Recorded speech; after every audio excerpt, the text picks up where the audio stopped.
नमस्कार दोस्तों, आज हम जानेंगे कि मौन रहने से क्या होता है। तो आप अगर हमारे चैनल पर नए हैं तो सब्सक्राइब करना ना भूले। तो चलते हैं कहानी की और। एक बार गौतम बुद्ध अपने आश्रम में अपने सभी शिष्यों को शिक्षा दे रहे थे कि दुनिया की सबसे तेज छुरी हमारी जबान है और दुनिया के सबसे खतरनाक हथियार हमारे शब्द हैं, जो बिना किसी का खून बहाए लोगों को अंदर ही अंदर मार सकते हैं। हमारे शब्द हमारी ताकत हो सकते हैं, लेकिन यह हमारी सबसे बड़ी कमजोरी भी हो सकते हैं अगर हमें नहीं पता कि कब, कहां और क्या और कितना बोलना है। यदि हम सही समय पर सही इरादे के साथ सही शब्दों का प्रयोग करते हैं तो यह हमें एक सफल व्यक्ति बनाता है। लेकिन अगर हम सही समय पर सही इरादे से सही शब्दों का इस्तेमाल नहीं करते तो यह हमारे जीवन को नर्क से बदतर बना सकता है। तो दोस्तों, आज की स्टोरी के माध्यम से मैं आपको बताने वाला हूँ कि चुप रहकर कैसे हम अपने जीवन को बदल सकते हैं। आपको चुप रहने की शक्ति का एहसास इस वीडियो में होने वाला है। वीडियो शुरू करने से पहले कमेंट बॉक्स में नमो बुद्धाय लिखकर वीडियो को लाइक जरूर करें। तो चलिए शुरू करते हैं इस कहानी को।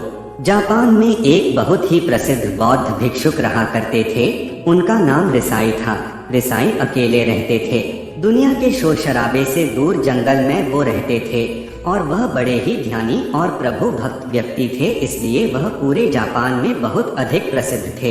एक दिन एक राजकुमार रिसाई के पास आया और बोला, हे प्रिय भिक्षु, मैं हमेशा थका हुआ, निराश और परेशान महसूस करता हूँ। मेरा मन बहुत अशांत रहता है। हालांकि मेरे पास सब कुछ है, दौलत, शोहरत, सुख सुविधाएं जो हर व्यक्ति चाहता है या पाने की इच्छा करता है, लेकिन फिर भी मेरे अंदर इतनी अशांति और चिंता क्यों है? रिसाई ने उसकी बात बहुत ही ध्यान पूर्वक सुनी और कुछ सोचने के बाद कहा, तुम इस प्रश्न का उत्तर जानते हो, बस तुमने कभी इस प्रश्न को हल करने की कोशिश नहीं की है। रिसाई ने आगे कहा, मैं एक रिसर्च करना चाहता हूँ, क्या तुम मेरा साथ उसमें दोगे? इस रिसर्च के बाद तुम्हारे जीवन में किसी भी तरह की अशांति और चिंता नहीं रहेगी। ये बातें सुनकर राजकुमार बहुत हैरान था। उसने रिसाई से कहा, बताइए मुझे क्या करना होगा? अपने मन की शांति के लिए मैं कुछ भी करने को तैयार हूँ।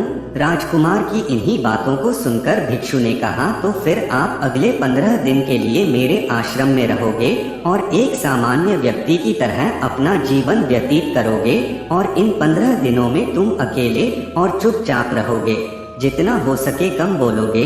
राजकुमार उस भिक्षु की बातें सुनकर सहमत हो गया। पहले दिन राजकुमार को लगा कि उसका मन सामान्य से अधिक अशांत और विचलित है। उसके मन में तरह तरह के विचार आ रहे हैं और वह आम लोगों की तरह जीवन जीने में असहज महसूस कर रहा है। उसे अंदर से बोलने की इच्छा हो रही थी, लेकिन वह चुपचाप रहा। उसके मुंह से एक भी शब्द नहीं निकला, बस वह चुपचाप बैठा रहता। लेकिन रात होते होते उसे अंदर ही अंदर शांति का अनुभव होने लगा। उसके लिए यह अनुभव अजीब था।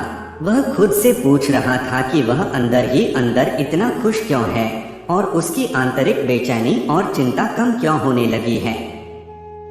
अगले दिन राजकुमार अकेला चुपचाप बैठा रहा और वह प्रकृति को निहार रहा। वह पौधों को, फूलों को, आकाश में उड़ रहे पक्षियों को। वह अपने जीवन में पहली बार यह अद्भुत दृश्य महसूस कर रहा था कि उसके पास इतनी सुंदरता है। वह दिन भर प्रकृति की सुंदरता को निहारता रहता और उसकी ताजगी को महसूस करता रहता। इसी तरह से 10 दिन बीत गए और उसके मन की सारी बेचैनी, सारी हलचल, सारी उथल पुथल और सारा तनाव गायब हो गया। 11वें दिन की सुबह राजकुमार फिर से एकांत में बैठ गया और कुछ ही मिनटों में उसकी आंखें अपने आप बंद हो गई और वह गहरे ध्यान में चला गया। वह पूरे दिन वहीं पर आंखें बंद करके बैठा रहा और गहरे ध्यान में डूबा रहा। ना कोई शब्द, ना कोई चिंता। राजकुमार भीतर से असीम शांति और आनंद से भर गया। राजकुमार अपने बाकी के 4 दिन इसी तरह गहरे ध्यान में व्यतीत करने के बाद 15 दिन बाद रिसाई के सामने प्रस्तुत हुआ और रिसाई को प्रणाम करके बोला, प्रिय भिक्षु, मुझे उत्तर मिल गया कि मेरे मन में इतनी उथल पुथल और चिंता क्यों थी। मैं जान गया कि मेरा मन इतना अशांत और विचलित क्यों था। रिसाई मुस्कुराते हुए पूछा, बताओ क्या उत्तर मिला तुम्हें? राजकुमार ने कहा, मैं आवश्यकता से अधिक बातें करता था। मैं किसी पर भी अपने शब्द और ऊर्जा व्यक्त करता था। मैं दिन भर अपने लोगों से फालतू की बातें करता रहता और फिर उन्हीं के बारे में अकेले में सोचता रहता और ज्यादातर समय नकारात्मक ही सोचता रहता। इस तरह मैं बस अपना समय बर्बाद कर रहा था। ज्यादा बोलने और नकारात्मक सोचने की वजह से मेरा मन अशांत और बेचैन हो गया था और इसी वजह से मैं किसी भी काम को ठीक से नहीं कर पा रहा था, जिसकी वजह से मैं हर काम में असफल होने लगा और फिर इन्हीं लगातार मिलने वाली असफलताओं की वजह से ही मैं और भी उदास और चिड़चिड़ा हो गया। इन्हीं सभी चीजों की वजह से मेरा जीवन नष्ट हो रहा था, लेकिन यहाँ पर बिताए हुए 15 दिन मेरे लिए पूरी तरह से अलग थे। मुझे कुछ अलग ही एहसास यहाँ पर हो रहा था। अब मुझे ऐसा लग रहा है मैं अपना जीवन पूरी तरह से जी रहा हूँ, लेकिन इससे पहले मैं अपना जीवन गलत तरीके से जी रहा था और मैंने यह भी सीखा कि हमें सिर्फ ध्यान करने की जरूरत नहीं है।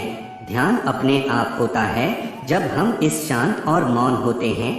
ध्यान के पिछले कुछ दिनों के दौरान मैंने जो पहली चीज सीखी वह यह है कि मनुष्य के जीवन के सबसे महत्वपूर्ण घटना स्वयं को जानना है। यह सुनकर रिसाई ने कहा, सिर्फ तुम ही नहीं, दुनिया में ज्यादातर लोग जरूरत से ज्यादा बोलते हैं। आज भी लोग ज्यादातर समय केवल एक दूसरे को नीचा दिखाने के लिए ही बोलते हैं। कुछ लोग ना चाहते हुए भी बातें करते हैं और अपना जीवन बर्बाद कर लेते हैं। रिसाई ने राजकुमार को चुप रहने का महत्व समझाते हुए कहा, एक बार गौतम बुद्ध से उनके शिष्यों ने पूछा, प्रिय बुद्ध, आप ज्यादातर समय चुप क्यों रहते हैं? बुद्ध ने कहा, क्योंकि चुप रहने से व्यक्ति अंदर से अनंत शांति की गहराइयों में होता हूँ। मौन अपने भीतर उतरने की पहली सीढ़ी है। मौन के बिना स्वयं को जानना असंभव है। स्वयं को जानने और समझने का पहला नियम है कि मौन हो जाओ। उतना ही बोलो जितना अत्यंत आवश्यक हो। बेफिजूल की बातें करना छोड़ दो। तुम अचानक पाओगे कि 90% से भी ज्यादातर लोग व्यर्थ ही ज्यादा बोलकर अपना समय बर्बाद कर रहे हैं। ना बोलने का कोई भी नुकसान नहीं है, लेकिन यदि आप ज्यादा बोलते हैं तो आप अत्यधिक गलती कर देते हैं।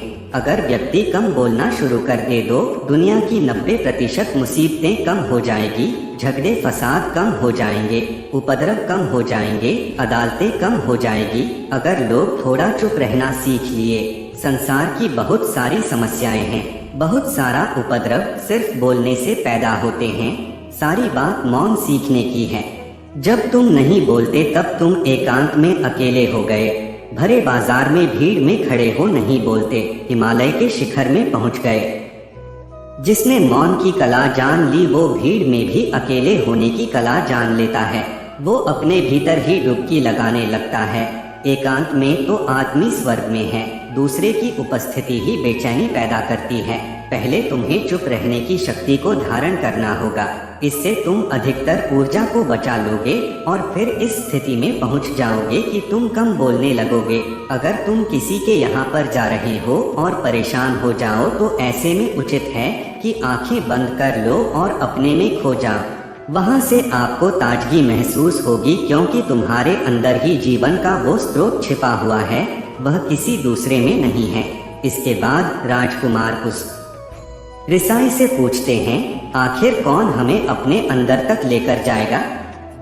ये बातें सुनकर रिसाई बुद्ध कहते हैं, तुम्हें स्वयं ही अपने अंदर उतरना होगा और वहीं से परम राज्य जीवन का आनंद ले पाओगे। आनंद का यहीं से जन्म हुआ है, यहीं से तुम मौत में डूब जाओगे, यही तुम्हारा सूरज उदय होगा और यहीं से अस्त होगा।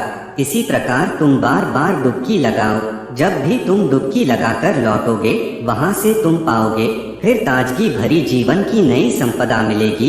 इस नई शक्ति के जन्म होने से तुम्हारी थकान गई, उदासी गई, चिंता गई। जैसे कोई स्नान करके लौटता है तो शरीर शीतल हो जाता है, शांत हो जाता है। ऐसे ही जब कोई भीतर से साफ होकर वापस आता है, मौन में स्नान करके लौटता है, तो समस्त अस्तित्व, समस्त व्यक्तित्व शांत और मौन हो जाता है, आनंदित हो जाता है। जब तुम आंतरिक मौन की उस पराकाष्ठा पर पहुंच जाओगे, तब तुम पाओगे कि बोलने से भी तुम्हारा मौन खंडित नहीं होता, वो बना ही रहता है। उसकी एक अंतर्धारा लगातार तुम्हारे भीतर बहती रहती है। तुम बोलते तो हो, तुम शब्द का उपयोग भी करते हो, लेकिन वो तुम्हारे मौन को खंडित नहीं कर पाती। एक बार गहरे मौन में स्थिर हो जाओ, फिर तुम्हारी वाणी में भी मिठास आ जाएगी। तुम्हारा बोलना संगीत पूर्ण होगा, तुम्हारा बोलना सत्य होगा। तुम बोलोगे तो दूसरों पर भी शीतलता छा जाएगी। जैसे ही तुम अंदर से चुप होते हो, तुम इतने शक्तिशाली होने लगते हो कि समाज की निर्भरता तुम छोड़ने लगते हो और तुम्हारे जीवन में एक मस्ती आती है जो केवल दीवानों के जीवन में होती है। तुम्हारे चेहरे पर एक नई रौनक आ जाती है, तुम्हारी आंखें किसी अमृत के समान हो जाती हैं और तुम अनंत शांति के समुद्र में डूबने लगते हो। इतना कहकर भिक्षु रिझाई ने अपनी बात खत्म की और वो मौन में चले गए। राजकुमार उनका धन्यवाद कर कर अपने महल में चला गया। दोस्तों, आपने भी अनुभव किया होगा कि बहुत ज्यादा बात करने से दिमाग अशांत हो जाता है, जिससे हम अपने दिमाग पर नियंत्रण खो देते हैं और साथ ही अपना ध्यान भी खो देते हैं। जो लोग बहुत ज्यादा बोलते हैं, उनके पास किसी एक काम पर ध्यान केंद्रित करने की काबिलियत नहीं होती। वो अपने किसी भी लक्ष्य पर पूरी तरह से केंद्रित नहीं कर पाते। अगर हमारा दिमाग एक जगह केंद्रित नहीं है, तो हम जीवन की सच्चाई नहीं समझ पाते और ना ही मनचाही सफलता कभी हासिल कर पाएंगे। इसके अलावा भी आपने देखा होगा कि जो लोग अधिक बोलते हैं, वो अक्सर लोगों के बीच हंसी का पात्र बन जाते हैं, और जो लोग कम बोलते हैं और अपनी बात पर कायम रहते हैं, उन्हें लोगों से सम्मान मिलता है। लोग उनकी बातों को सुनते हैं और उन पर भरोसा भी करते हैं। जो लोग जरूरत से अधिक बोलते हैं और अपने विचारों के बारे में पक्के नहीं होते, उनका दिमाग स्थिर और विचलित रहता है, शोर से भरा रहता है, और एक अशांत दिमाग वाला व्यक्ति जीवन में किसी भी चीज में सफल नहीं हो पाता, क्योंकि वह किसी भी काम में फोकस नहीं कर पाता। यदि किसी व्यक्ति को यह पता है कि उसे कब, कहाँ और क्या बोलना है, तो वह व्यक्ति सच में बहुत बुद्धिमान है, और ऐसा व्यक्ति जहाँ भी जाता है, उसका व्यक्तित्व आकर्षण का केंद्र बन जाता है, और वह जो कुछ भी करता है उसमें सफल अवश्य होता है। अगर हम किसी महान और सफल व्यक्ति के व्यक्तित्व को गहराई से देखें, तो पाएंगे कि वो कम बोलते हैं और कम से कम शब्दों में अपनी बात खत्म कर देते हैं। वो बोलने से पहले वो चीजों और जिसके बारे में उसे बोलना है, उनके बारे में गहराई से सोचते हैं। लेकिन जो लोग बहुत ज्यादा बोलते हैं, बहुत बार वो झूठ भी बोलते हैं और अपनी बातों से दूसरों के मन और विचारों पर कचरा डालते रहते हैं।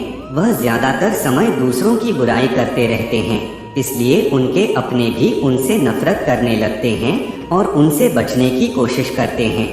हमारे भारतीय उपनिषदों में कहा गया है कि हमारे शब्द वास्तविक ब्रह्म शक्ति हैं। मौन से धैर्य आता है, धैर्य से ध्यान, और ध्यान से हम अपने जीवन के बारे में जागरूक हो जाते हैं। इसलिए अगर हम ज्यादा बात करते हैं, तो हम मौन को खो देते हैं, जो मन की शांति का पहला स्तंभ है। दोस्तों, आज से हम भी चुप रहने का अभ्यास अवश्य करेंगे। आज से हम भी वही बोलेंगे जो जरूरी है, और हम कोशिश करेंगे कि कम से कम शब्दों में अपनी बात खत्म करें, और हो सके तो कोशिश करेंगे कि रोज कम से कम 30 मिनट एकांत में चुपचाप बैठेंगे। और मुझे पूरा विश्वास है कि इससे हम सबके अंदर एक सकारात्मक बदलाव जरूर आएगा। इसी के साथ इस वीडियो को खत्म करते हैं। दोस्तों, उम्मीद करता हूँ आपको इस कहानी से एक अच्छी सीख मिली होगी। यह कहानी आपको कैसी लगी हमें कमेंट बॉक्स में कमेंट करके ज़रूर बताएं, और साथ ही इस कहानी को अपने दोस्तों के साथ ज़रूर शेयर करें, ताकि उन्हें भी इस कहानी से कुछ सीखने को मिल सके। और हमारे चैनल पर आप नए हैं तो लाइक एंड सब्सक्राइब ज़रूर करें। धन्यवाद।